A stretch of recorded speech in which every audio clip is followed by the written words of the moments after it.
Hi, thank you for watching my short video about a wine tasting tour in the Hunter Valley in New South Wales, Australia during August. The Hunter Valley is a popular tourist destination in New South Wales purely because it has so many wineries ready and able to give tastings. According to Wikipedia, there are 120 wineries, though it's possible that there are a lot more than that. The tour I'm about to go on will visit 5 wineries.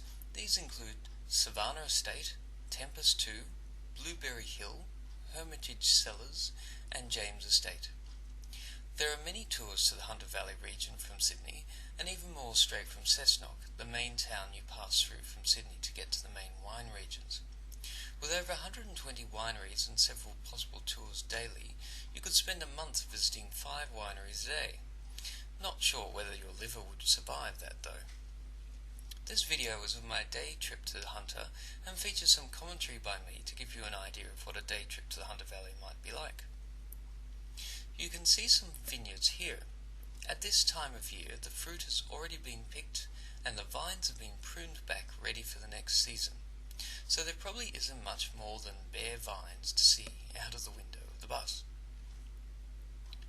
We're now about to approach our first stop for wine tasting. This is the Savannah Estate.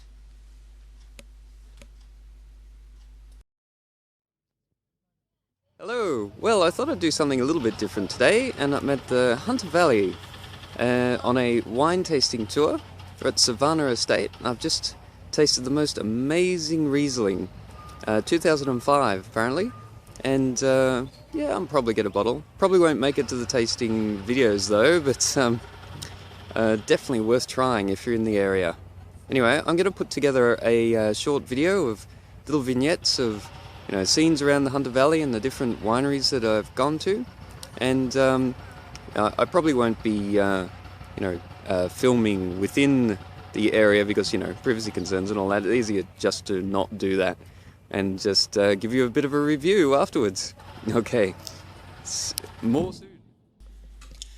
Well, I was very impressed with that tasting.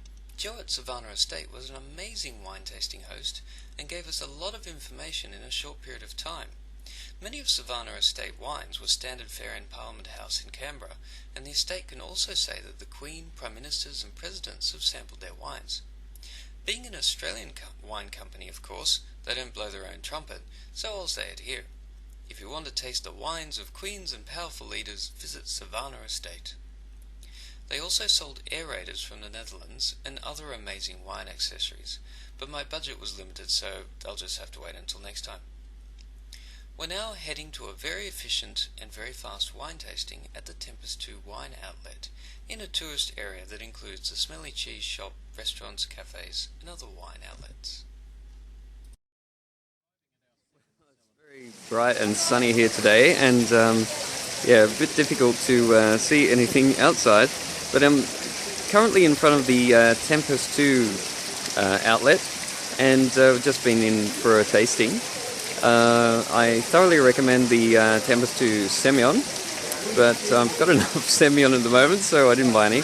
But their Botrytis was a bit of a surprise because I was expecting something shockingly sweet, like most Botrytis.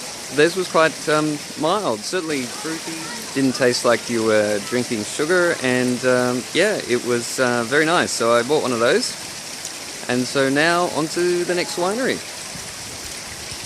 Well, here I am at Blueberry Hill Winery, and we just tried quite a few of their lovely wines, and the rosé stood out to me. I thought that was quite nice, but budget's limited, so I just bought a Chardonnay.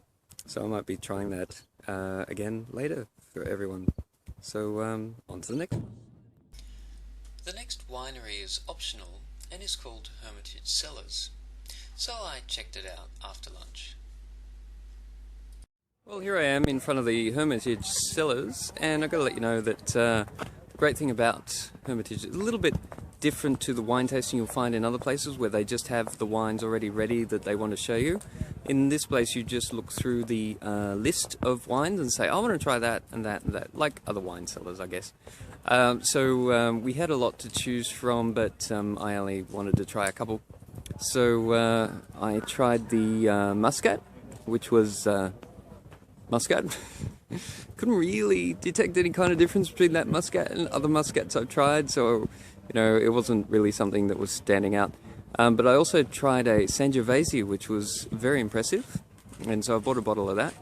And I also found some information regarding the way that a particular type of dessert wine can be processed. There is another way. Instead of the botrytis way, you can actually do an ice system and make the wine much sweeter. So you're turning it into a dessert wine without actually needing the mold. So that was very interesting to find out about. I didn't buy one of those. So anyway, on to the next winery. Yeah, let's do something a little bit different. I'm at James Estate, and because of the bright sunlight in the background, I'm just going to briefly do a turn.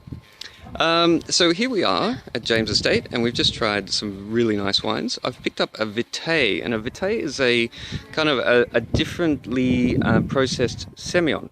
So they stop the fermentation after about 2 months, and then and so you get like a different flavour of Semillon. So they've called it a Vitae because it's based on their slogan here. And Robin was very nice, introduced us to a number of different wines, and yeah, it was good. So of course I bought a bottle of Vitae. Anyway, that is it for the Hunter Valley wine tour. We're heading to a chocolate shop now, so no more wine tasting. But you'll see some of these wines turn up in some wine tasting videos soon. Catch you later. I'll finish this short video with a bit of a rundown on our trip generally. We left around 7 AM and headed out of Sydney. It took over half an hour to get out of suburban Sydney and onto a freeway, and then it was another half an hour or so before our first stop. We stayed for about half an hour to have a coffee and a snack before heading back onto the road again. So it took about 2 hours of driving to get to the Hunter Valley, and another 20 minutes or so to be at Savannah Estate. So if you're planning to go to the Hunter Valley, definitely plan on lots of driving. Something else I forgot to mention regarding Savannah Estate, I bought a couple of bottles from there, as the Riesling and Shiraz were both impressive. As it was also my birthday, Joe chose me to sample the port through a special tiny port glass that had a straw. It certainly made the port taste different. Blueberry Hill was a cosy little place, and definitely a boutique winery with a small selection of wines. Worth a visit if you'd like to grab a bottle of something you're unlikely to find anywhere else. One of the places the Little Wine Company distributes through is Hermitage Cellars, and the wine is actually made by people with the last name of Little. They're the makers of the Sangiovese I bought. And that's it from me. If you stuck around this long, check out some of the pictures I took of the wine tasting setups.